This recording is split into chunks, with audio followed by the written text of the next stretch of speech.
શ્રી ગણેશાય નમઃ। મિત્રો, આપ જોઈ રહ્યા છો યુટ્યુબ આપણી ચેનલ સ્વમાનકા માર્ગમાં આપ સૌનું સ્વાગત છે।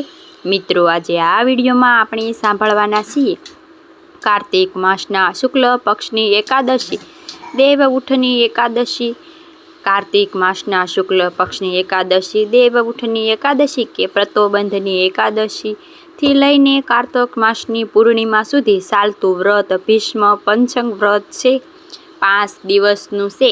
ભીષ્મ પિતાએ આ વ્રત વર્ણન કરેલું છે। ખૂબ જ પ્રભાવશાળી આ વ્રત છે। આ વ્રતના મહાત્મય કથા વિશે આ વિડીયોમાં આપણે સાંભળીશું। જો આપને આ વિડીયો પસંદ આવે તો લાઈક કરજો, શેર કરજો, કમેન્ટ કરજો।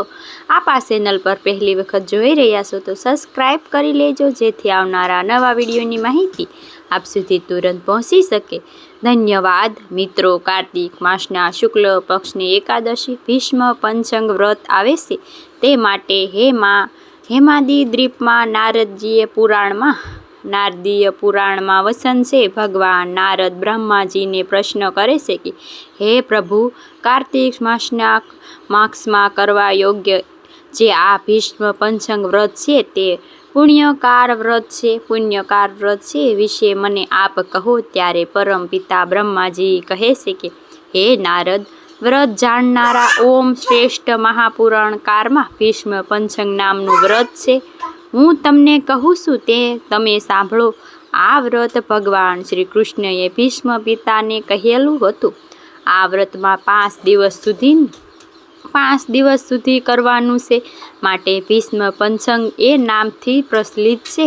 મહાપુરાણકારમાં અને મહાપાપને નાશ કરનારું છે। આ વ્રતનો મહિમા અપરંપાર છે। ભીષ્મ પિતાનું યુધિષ્ઠિર રાજાને પણ આ વ્રતનું વર્ણન કરેલું હતું। સંતનકુમાર સહિત બાલખીઓએ કહ્યું છે કે કાર્તિક શુદ્ધની એકાદશીના દિવસે વિધિથી સ્નાન કરીને 5 દિવસનું આ ભીષ્મ પંચંગ વ્રતનો આરંભ કરવો જોઈએ। સંકલ્પ લેવો જોઈએ। બારણેય શૈયા પર બિરાજમાન શૈયા પર સૂતેલા ભીષ્મ પિતાએ રાજાના ધર્મો અને મોક્ષના ધર્મો કહેલા છે તે ભગવાન શ્રી કૃષ્ણ અને પાંડવોએ સાંભળ્યા હતા। પછી ભગવાન શ્રી કૃષ્ણએ પ્રસન્ન થઈને કહ્યું છે કે હે ભીષ્મ, તમે ધન્ય છો, તમે ધર્મોને સંભળાવ્યા છે। કાર્તક માસના શુક્લ પક્ષની એકાદશીને દિવસથી તમે જળ માગ્યું છે।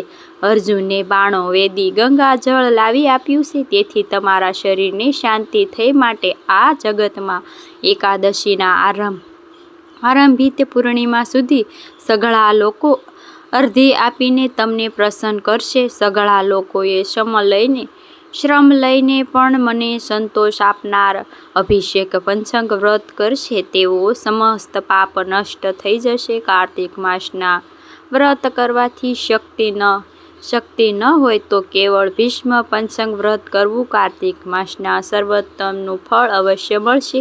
ગંગાપુત્ર ભીષ્મ, મહાત્મા ભીષ્મ, આમ બોલેલા ભીષ્મ પિતાને આ અર્ઘ્ય આપે છે। આ 5 દિવસ કરાતું આ વ્રત છે।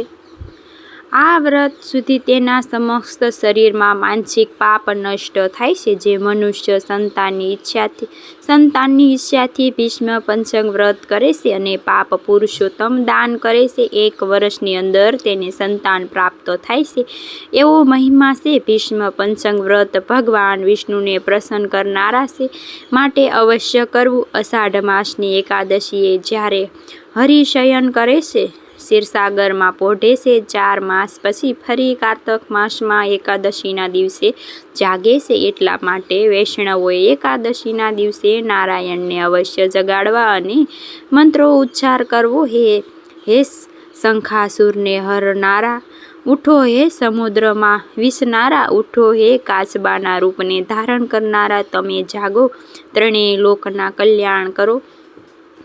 હે વરાહ, હે દાન વડે પૃથ્વીને ધારણ કરનારા, હે હિરણાકશ્યપને હરનારા, આપ ઉઠો, ત્રણેય લોકનું મંગલ કરો। હે પ્રહલાદને આનંદ આપનારા, હે લક્ષ્મીપતિ, આપ જાગો, ત્રણેય ત્રણેય લોકનું મંગલ કરો હે બલિરાજાને ગર્વને હરનારા, હે ઇન્દ્રને ઇન્દ્રાસન આપનારા, આપ ઉઠો હે વામન આ ઉઠો. ત્રણેય લોકને મંગલ કરો હે કાર્તિક રાજાનું કુળને નાશ કરનારા, આપ ઉઠો હે રેણુકાને મારનારા, પરશુરામ આપ ઉઠો. ત્રણેય લોકનું મંગલ કરો હે રાક્ષસોને મારનારા, હે અયોધ્યાને સ્વર્ગમાં લઈ જાનાર, કલ્યાણ કરનાર, આપ ઉઠો હે કંસને હરનાર, હે મંદ વડે સંસલ નેત્રવાળા, હે બલદેવ ઉઠો. ત્રણેય લોકના કલ્યાણ કરો હે ગાયોના વાસરડાને લોકિત આચરણને તજનારા, હે જગત આપ ઉઠો. આ રીતે ગરુડ ધ્વજ ભગવાન ગોવિંદને કહેવું કે હે પ્રભુ આપ ઉઠો, જાગૃત થાવ, હે લક્ષ્મીપતિ આપ ઉઠો, ત્રણેય લોકનું મંગલ કરો. આ રીતે પ્રાર્થના કરવી. એટલું કહીને પ્રાપ્ત કાળમાં શંખ ઢોલ વીણા વાંસળી મુંગલ આદિ વગાડવા, પછી નારાયણને ઉઠાડીને તેમની પૂજા કરવી.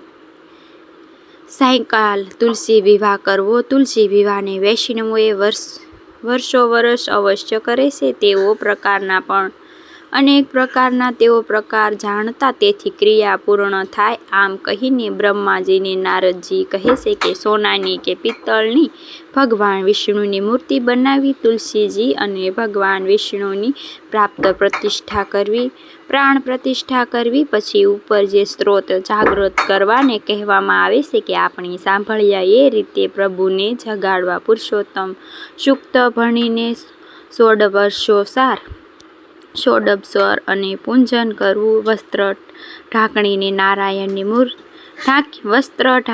નારાયણની મૂર્તિ તુલસી પાસે બેસાડવામાં અને દેશ કાળનું સ્મરણ કરીને ગણપતિજીનું પૂજન કરવું. નાદી શ્રાદ્ધ કરવું, વાજા વગાડવા, વેદ ઉચ્ચાર કરવું. વિષ્ણુ ભગવાનની મૂર્તિ લઈ આવવી, તુલસીજીની પાસે તેને સ્થાપિત કરવી અને અંતરપટ રાખવું. ત્યાર પછી હે દેવ કે કેશવ આપ પધારો, આપની સાથે હું તુલસીનો વિવાહ કરીશ. આમ કહીને પ્રભુને વંદન કરવા, મંત્ર ભણાવવા અને ત્યારબાદ આસમન આપવું. પછી હે વાસુદેવ આપને કાચના સંપુડમાં દહીં ઘી મધુરંગ આપવો. આમ કહીને નમસ્કાર કરવા, ભગવાન નારાયણના શરીરમાં હળદરનો લેપ કરવું. તુલસીજી અને ભગવાન વિષ્ણુની જુદી જુદી પૂજા કરવી.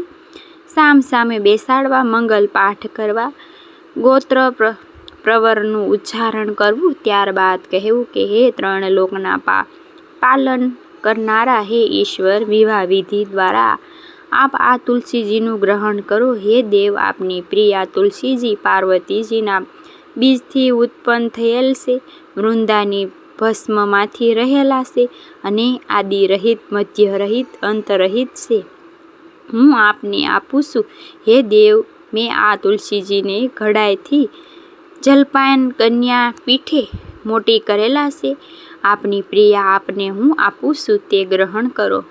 હે મંત્રો વડે તુલસીજીને નારાયણને આપીને બંને પૂજા કરવી અને ત્યારબાદ વ્રતની સિદ્ધિ અર્થે રાત્રિના સમયે જાગરણ કરાય છે. આ વ્રત માટે વાલ્ખિયા ઋષિ કહે છે કે પ્રાપ્ત કાલમાં ભગવાન વિષ્ણુ અને તુલસીજીની પૂજા કરવી અને ત્યારબાદ દાસથી અક્ષમ મંત્ર દ્વારા દૂધ, પાક, ઘી, મધ, તેલ એમ 108 આહુતિઓ હોમ હવન કરવો અને 4 માસ સુધી જે નિયમ લીધેલા હોય તે બીજું પણ બ્રાહ્મણોને બોલીને પૂજા કરવી અને કહેવું કે હે પ્રભુ, હે નારાયણ, આપને પ્રસન્ન કરવા માટે મેં આ વ્રત કરેલું છે. તેમાં જે કાંઈ ભૂલ અપરાધ થયો હોય કે કંઈક બાકી રહી ગયું હોય તે મને ક્ષમા કરો. આ પ્રમાણે પ્રાર્થના કરવી.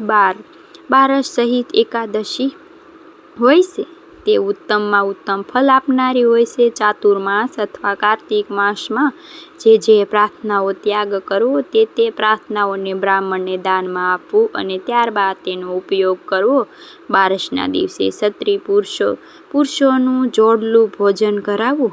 બ્રાહ્મણોને પણ દાન દક્ષિણા આપીને ભોજન કરાવી શકાય છે અને ભગવાન વિષ્ણુને જે તુલસી દળ સમર્પિત કરેલા છે તેને પણ ભોજનમાં નાખીને તે ભોજન કરવાથી પાપ નષ્ટ થાય છે. જેટલું ચાંદ્રયણ વ્રત કરવામાં આવે છે તે માત્ર એક વ્રતની પૂર્ણ પ્રાપ્ત થાય છે.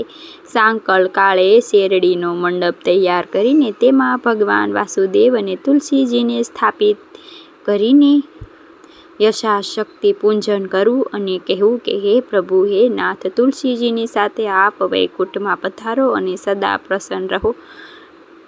હે સૃષ્ટેશ્વર પરમેશ્વર, હે જનાર્દન, જ્યાં બ્રહ્માજી બિરાજમાન છે ત્યાં આપ સુખેથી પધારો. એવી રીતે નારાયણની મૂર્તિનું વિસર્જન કરાય છે. તુલસીનું પૂજન પણ સમાપ્તન કરાય છે અને તુલસી વિવાહ પણ અહીં સમાપ્ત થાય છે અને સઘળી સામગ્રીને તુલસીજીની સહિત બ્રાહ્મણોને આપી દેવી. એ પ્રમાણે આ આપવાથી મનુષ્ય કૃતાર્થ થાય છે. કન્યાદાનનું સન્માન પુણ્ય પ્રાપ્ત થાય છે. મનુષ્યને વર્ષો વર્ષ તુલસી વિવાહ કરે છે. આ લોકમાં તો સુખ ભોગવે છે, પરલોકમાં પણ સુખ ભોગવે છે અને ભક્તિવાળો, ધનવાળો, ધનધાન્ય પરિપૂર્ણ મનુષ્ય સદા સંપન્ન રહે છે.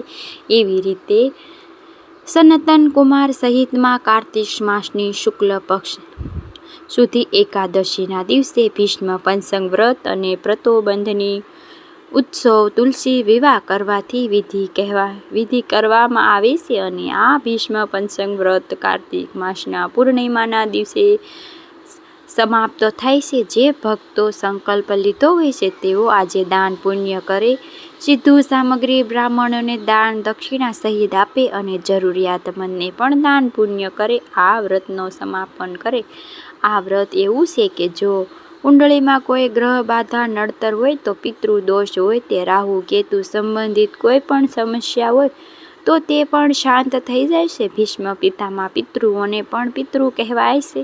ગંગા પુત્ર છે. એટલા માટે જ્યારે પણ આપણે શ્રાદ્ધ કર્મ કરીએ છીએ, અમાવસ્યા હોય છે કે શ્રાદ્ધ પક્ષ હોય છે ત્યારે પણ આપણે ભીષ્મ પિતામહનું સ્મરણ અવશ્ય કરીએ છીએ.